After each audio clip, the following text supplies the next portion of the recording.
Cabrera and the Tigers. All the action starts at 7 Eastern on FS1 and the Fox Sports app. Home run derby. All right, back here talking a little Lakers-Blazers Game 3 Saturday night. We waited for LeBron and AD to activate playoff mode. Nick said they were going to activate playoff mode, and on Saturday night, playoff mode. LeBron, 38, 12, and 8. AD, 23 of his 29 in the second half.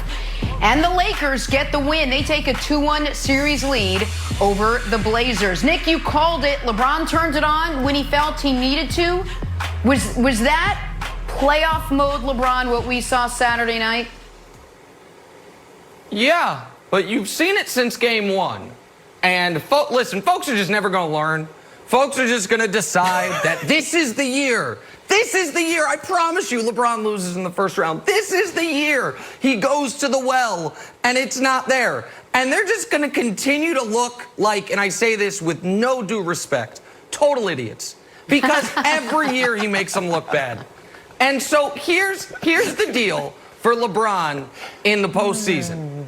If his shot is falling, he's going to score right around 40. If it's not falling, he's going to score right around 30.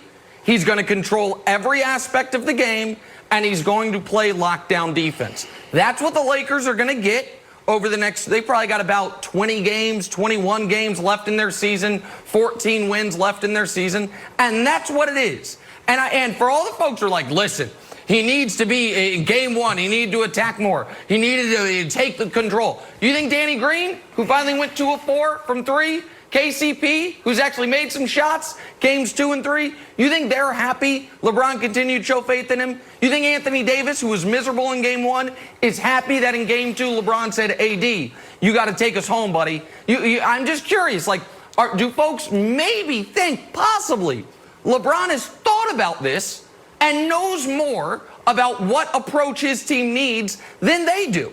Because he's only shown it for 17 years. So, Brandon, yeah, that was playoff mode, but it was also playoff mode even when they lost in game 1, and it'll be playoff mode tonight when they wax the Blazers again.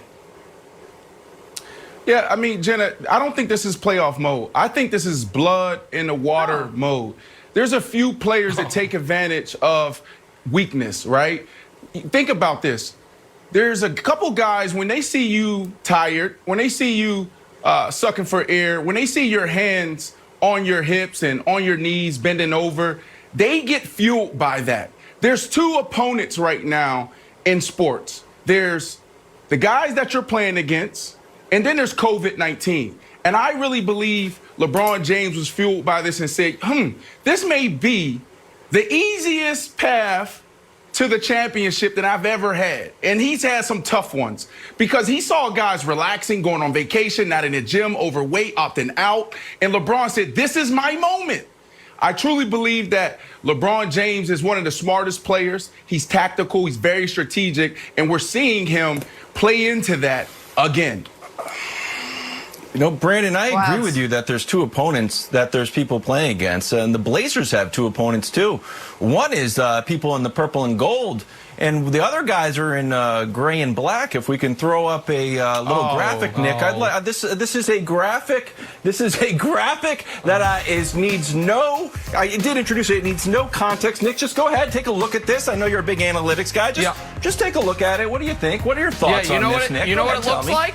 The best player on one team is a 6'8" Mack truck that drives, and the best player on the other team, pictured there, is a 6'1" guy that shoots from 35 feet. So I would imagine those numbers might look like that, but maybe you've got some deeper level analysis to it, Wilds.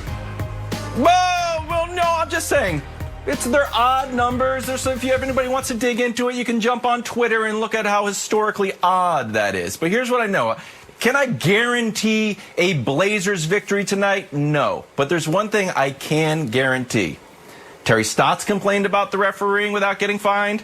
Damian Lillard complained about the refereeing without being fined. I can guarantee that the referees are going to be like, whoof, that graphic that Wilds put up in First Things First this morning, we were way off. Guys, we got to call this a little bit tighter. Terry Stotts knows it. The game flow will change, so the game will be different this time, Jenna.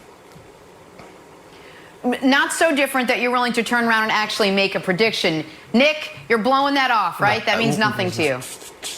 Listen, one team attacks and is a great defensive team.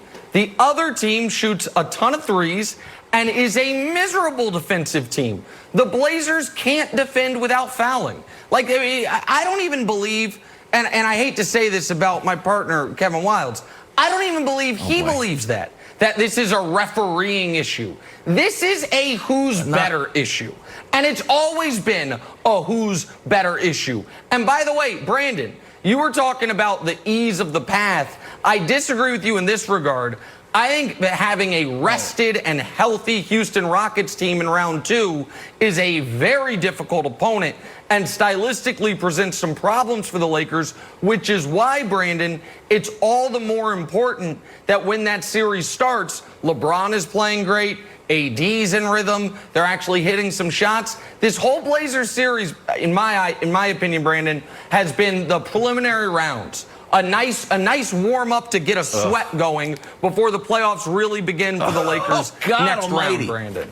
So, Nick, are you saying that this is the year that James Harden stays hot? Is that what I hear you saying? Listen, what I'm saying is this. I think if there was any team that benefited the most from the season shutting down, it's a team that wasn't going to have home court anyway, so they didn't lose home games, and a team with 2 super high usage stars in Russ and Harden that got some time to get their bodies back right. Now, Russ obviously got dinged, so he's missed time. But you know what I find? But yeah, I do, Brandon. I do think this helps them. You know what I find interesting is that you're basically saying this series is over. That's what you're saying to me, is that this series is over. Are you serious? This is what this series needs. Carmelo Anthony, and I said it back in December when I came on the show, Carmelo Anthony is not washed up. We need a 30-point game from Carmelo Anthony, and this thing is going 7. 30. 7. We'll get going 30. 7. It's going 7. Wait, it's going 7. I don't know if we're getting It's going 7. 7. They got to give Carmelo the freedom to shoot the ball. We need Carmelo to feel comfortable. The theme so far has been, would the real Lakers stand up? And Nick, we talked about this coming in. Once they turn the corner, you were going to see the Lakers. Have they indeed turned the corner? Is this now the team we're going to see moving forward? Are you fully confident in that? There's no more activating? Yeah, look, they've been, yes, and I actually think we've seen it the whole playoffs. Listen, the defense has been elite in all 3 games. Game 1, and this was an unbelievable number, and thanks to Kevin O'Connor for bringing it to my attention. There's such Second Spectrum has a stat called shot luck. Essentially, who's taking the shots, where are they taken from, how closely are they guarded, should they be made or missed. They have tracked this from 2013 to now, regular season and postseason.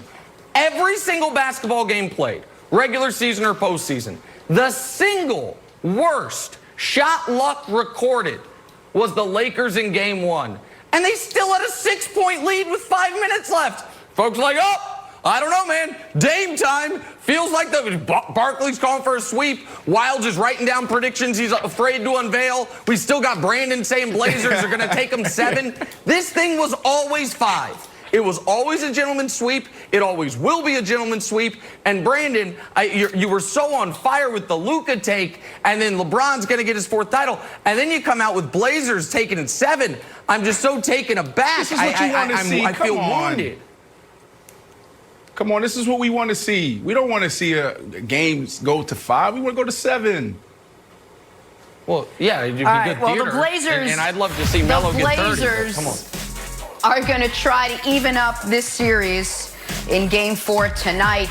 We will preview that. But there was some NFL news over the weekend. Earl Thomas is now a free agent. Guess which team is rumored to be first in line to land him? First things first.